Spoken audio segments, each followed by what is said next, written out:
కొంతమంది తంతే ఉంది.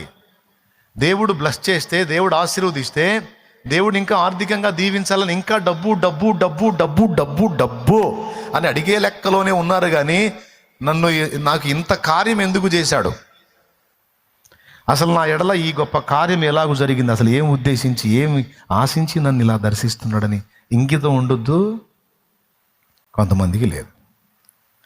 కానీ సీమోను అట్టంటోడు కాదు, చురుకు. ఆ చేపల రాశికి విభ్రాంతి నొంది ప్రభు ఇలా కూర్చొని ఉంటే ఆయన మోకాళ్ళ యొద్ద సాగిలపడి ప్రభు మోకాళ్ళ దగ్గర తలొంచి, ప్రభువా నన్ను విడిచిపోము, నేను పాపాత్ముణ్ణి అన్నాడు. పేతురు అనాల్సిన డైలాగ్ అది. మీరు చెప్పండి, సేమ్ ప్లేస్లో మీరుంటే ఏం చేస్తారు? 2 దోణెల నిండా చేపలు ఇస్తే నువ్వు అర్జెంటుగా ఏం చేస్తావు? మీరు చెప్పండి అక్క, మీరు చెప్పండి, ఏం చేస్తారు మీరు? వెంటనే చేసేది ఏంది? ప్రభా నన్ను విడిచిపోము అనే డైలాగ్ రాదు. ప్రభా ఇప్పుడే వస్తా అనేక డైలాగ్ వచ్చేది.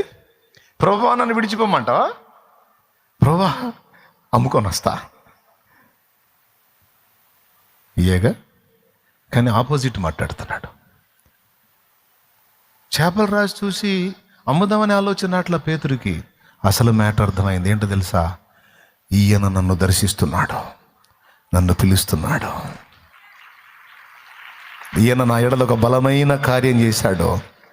ఈయన నన్ను వాడుకో చూస్తున్నాడు, నన్ను శిష్యుడిగా కోరుతున్నాడు అని గ్రహించి దర్శనాన్ని గుర్తుపట్టి అంటాడు పోయి, అయ్యా పనికిరానయ్యా, తగను ప్రభువా, నేను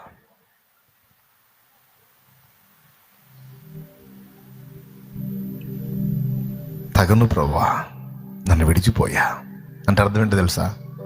నువ్వేదో నేను మంచోడిని అనుకుంటున్నావు, నీ వెంట పెట్టుకుందాం అనుకుంటున్నావు, బలహీనున్నయ్యా, అస్థిరున్నయ్యా, ఎన్ని చెప్పకుండా పాపాత్ముడను ప్రభువా నన్ను విడిచిపోము అంటే నీకు పనికొచ్చే వాళ్ళని వెతుక్కోయ్యా. నువ్వు నా దోని దగ్గరికే ఎందుకు వచ్చావో, నాకే ఈ కార్యం ఎందుకు చేసావో నాకు అర్థమైంది. కానీ నేను నీకు పనికిరానయ్యా.